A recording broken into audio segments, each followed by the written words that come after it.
It whispers. Power does not strike. It seeps in, unseen, unstoppable.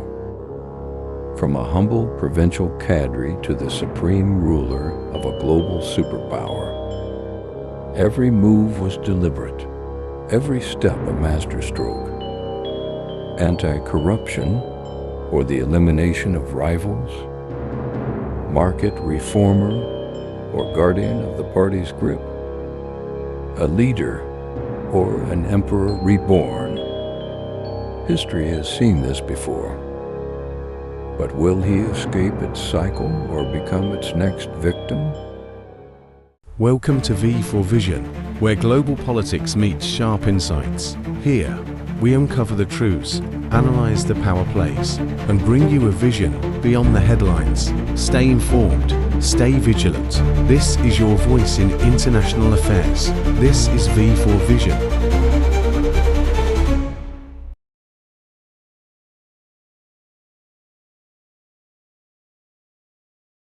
History does not roar. It flows in quiet persistence, reshaping the earth without warning.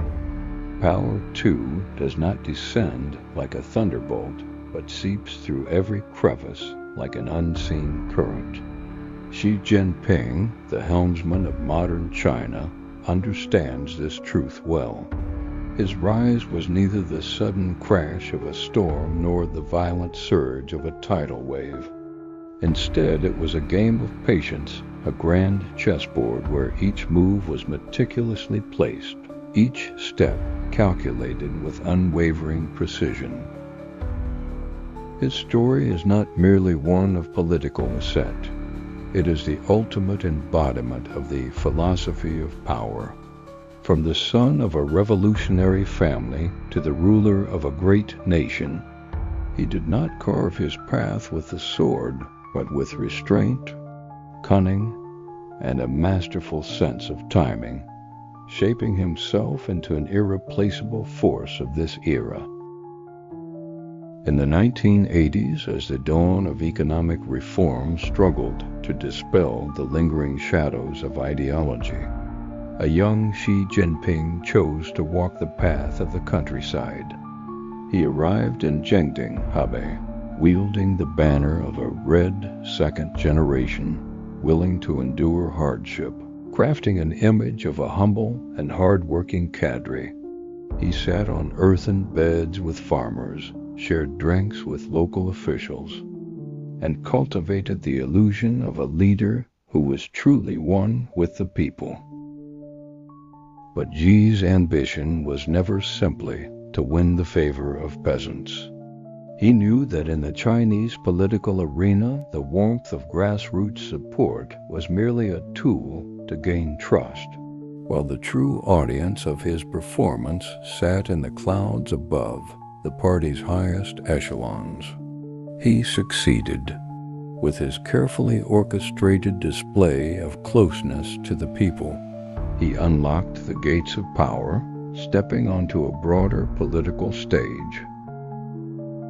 In 1985, he moved to Fujian, facing a nation in transition. The tides of reform surged like a tsunami, and market economics was hailed as the future of China. In this landscape of rapid change, Xi chose to ride the wave, embracing reform and open markets, presenting himself as a pragmatic and forward-thinking leader. But beneath the surface he held tightly to another belief. The party's authority must remain unshakable.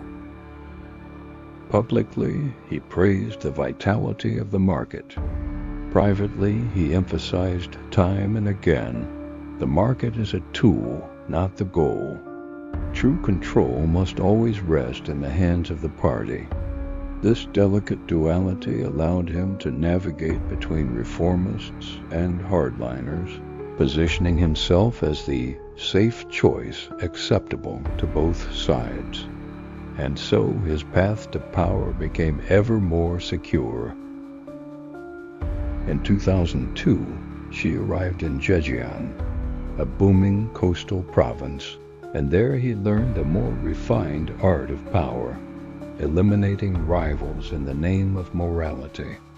Under the banner of anti-corruption, he launched a fierce crackdown on local officials, earning praise from the public, accolades from the media, and admiration within the party for his image as a clean and upright leader. Yet beneath this crusade for justice lay a deeper calculation. Those purged were not merely corrupt officials, but also potential adversaries.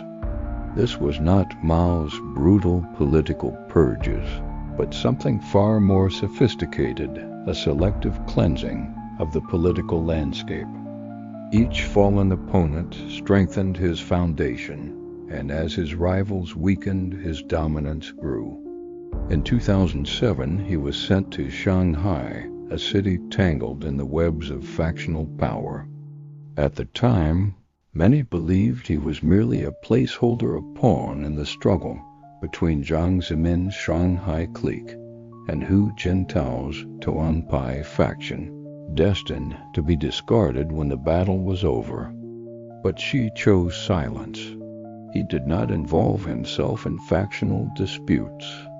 He made no enemies. He neither revealed ambition nor sought attention. He deliberately faded into the background, allowing others to overlook him. Yet when Jiang's allies were weakened by corruption scandals, and Hu's camp desperately sought a neutral figure to stabilize the balance, this underestimated pawn suddenly became indispensable. 7 months later, he was recalled to Beijing, stepping onto the highest political stage as a member of the Politburo Standing Committee. It was no coincidence. It was his design. In 2012, Xi Jinping ascended to the highest office in China. But gaining power was only the beginning. True control was the ultimate goal. He unleashed a sweeping anti-corruption campaign that purged any who might challenge him, replacing them with loyalists of his own Xi faction. The people hailed him as a hero of justice, failing to notice that when the storm settled, the peak of the power pyramid was left with only one figure, him. In 2018, he abolished presidential term limits, extending his rule indefinitely. His justification was the need for national stability, but history whispered its warning. When power becomes unchecked, it is not stability that follows it, it is the revival of imperial rule. Today, China is Xi Jinping's China. The Belt and Road Initiative spreads his influence across continents. The Iron Fist over Hong Kong and Xinjiang proves his unyielding authority. The shadow over Taiwan is an unfinished chapter of his grand vision. His goal is not merely to rule China, it is to reshape the world. To be not just a leader, but an emperor of the 21st century, an emperor whose reach extends beyond his own borders. Yet power, in its purest form, is both a gift and a curse. History moves in cycles: Qin, Shi Huang, Han, Wudi, Tang, Taizong, the Qing, and Persil. Those who sought ultimate power found themselves facing the same truth.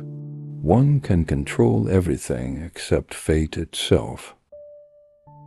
As Xi Jinping stands atop his empire, gazing over his vast dominion, does he hear the whispers of history, the murmurs of an empire's dream, and the inescapable fate that follows? Thank you for watching V for Vision, your lens into global politics. If you found value in this video, don't forget to like, share, and subscribe. Join the conversation, stay informed, and keep questioning the world around you.